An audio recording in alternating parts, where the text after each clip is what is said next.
think we abandon it. In my generation, it actually probably occurred in my generation that we've shifted to a different form of reality.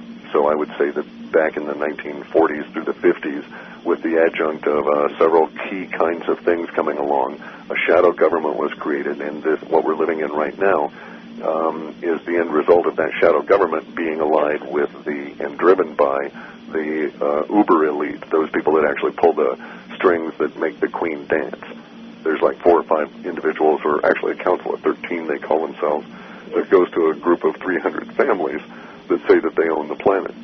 And, unfortunately for them, they'll mostly die over the course of these next 10 years, probably not due to starvation and probably due to very violent means, but it'll be their, karmic just desserts, so to speak. Well, certainly enough of us know about them.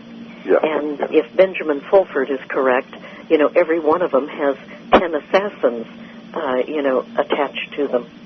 Yeah, I don't put much credence into Fulford or Burish or Deagle or some of these guys out there with their well-constructed but mainly grade B-sounding movie script kind of stuff. Reality is very complex. Mm-hmm. And, I've actually talked to some of these guys that are in the deep, dark secrets, and I've had people mail me strange and interesting photos. And reality is just too complex for it to work quite that way, that there's 10 assassins shadowing all of these people. True, we know who they are, and we've got lists of them, and they're really afraid of those lists coming out. And actually, I think they would care less about professional assassins being held at bay rather than random, guy going amok because he can't feed his kids and deciding he's going to take it out on the local Rothschild or Rockefeller, Yes. Well, I'm absolutely certain that some of the people are thinking that way. I'm sure they are, yeah. And I think this is wrong. I actually think that these people can be redeemed through re-education and can live productive lives. Can we put them in re-education camps? Yeah, exactly. That's what we need to do. And in fact, in our data, we've seen re-education camps for some time. And they're not like the re-education camps that one might presume being run by FEMA. These are part of the revolutionary side of things that gets kicked off in this coming July. The re-education camps don't show up until early 2011, but their point is to do just that, to rehabilitate and re-educate people that have been in the shadow world too long and bring them back in to get them righteous and clean, so to speak. So you are really serious about that. I was just making a joke, thinking that we could send all of these people to the re-education camps like the North Vietnamese sent the South Vietnamese. And, they starve them and they overwork them and they, deprive them of sleep.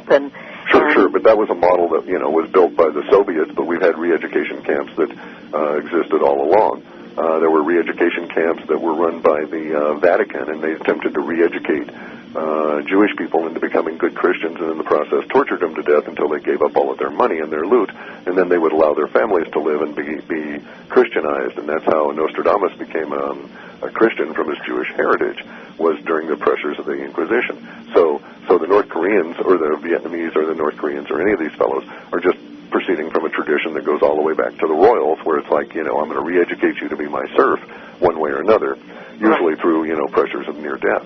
But what we're talking about here is much more on the order of the re-education camp concept that you might see in some science fiction literature, that actually during the revolution here, hopefully it won't be as violent as some of our data suggests, but part of it actually is that all of these individuals that have been working for the U.S. military, even with a small view of the world relative to a nation state that has been primarily taken over and run by a political elite that we don't elect, are going to be re-educated in the sense that they're going to be able to be provided with all of the data that shows exactly where their position was relative to this giant multi-headed hydra that was running things. Absolutely. And the new current world view. Bear in mind that part of the transformation metadata layer this year, and starting in 2009, and we just crossed the threshold here, I think, on July 14th, that goes from July 14th of this year to July 7th of next year, is this part of the transformation that goes to the idea that the activities that we're seeing now will lead to a revolution, but it's not necessarily a revolution in the sense of people running around trying to establish a new political order. That this revolution will encompass within it a paradigm shift, again, relative to contact with greater entities. And so, or entities outside the U.S., or outside of Earth. And so what we end up with is a shift in view where all of our social structures have to be re-educated. We've got to re-educate ourselves and do away with our press and the propaganda, and that starts next year. And we'll start seeing more stuff available to us as we go forward that shows humans and what we will be and what we potentially can be out and about in the universe. And this means shedding such things as the hierarchical model of control. That, the president's in charge. Well, we know he's not. He's 28th down on his security clearance. And so, the people that are in charge are those 27 layers above him.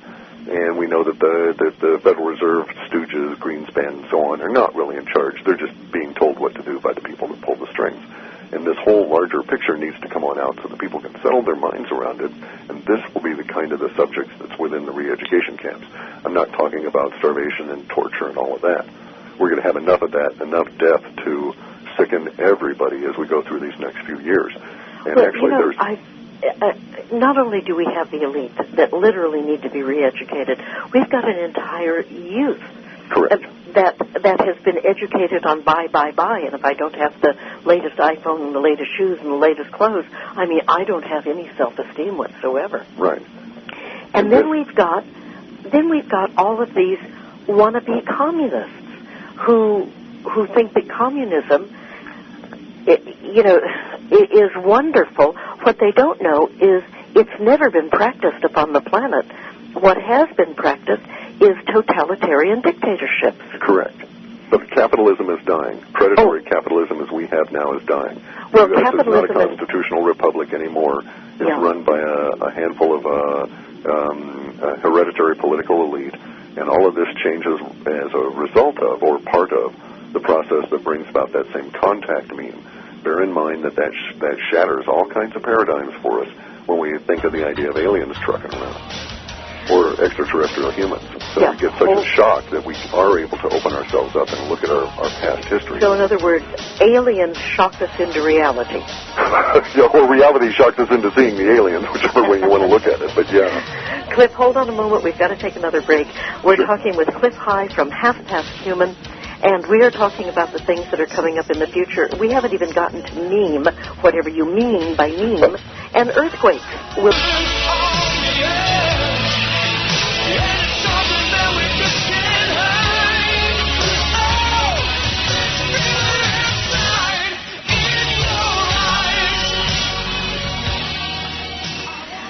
This is Raylan Allen, and you're listening to Radio RMN, and we're talking with Cliff High, and we are talking about some of the things that are coming up in our future. We've talked about the swine flu. We've talked about the economic problems. We've talked about the ruling elite maybe all going into re-education camps along with our youth and the so-called communists. Cliff, I can just see that everything comes to an absolute stop. Nobody is working. Everything is shut down, and we are all told to stay in our home and watch our televisions.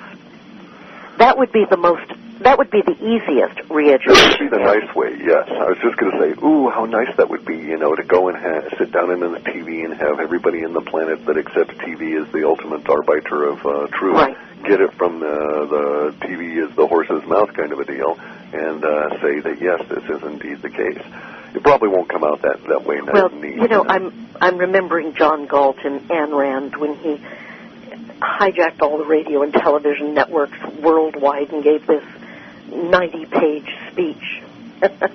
We may have something similar to that. Okay, now, in an interesting aside, usually when we drill down into the detail of the data, we have a tendency to lose confidence the further we go on down, because there's potentially hundreds of thousands of detail words that could actually be described, some of which could be describing a particular set of events. But we do have this thread that's been going to the idea that the power elite would lose control, and that they would lose control of one of their major arms of control over the populace here in the beginning part of this transformational process. Now, 2009 is the year of transformation, but the transformational process for us as a species does not stop at the boundaries of 2009 continues on.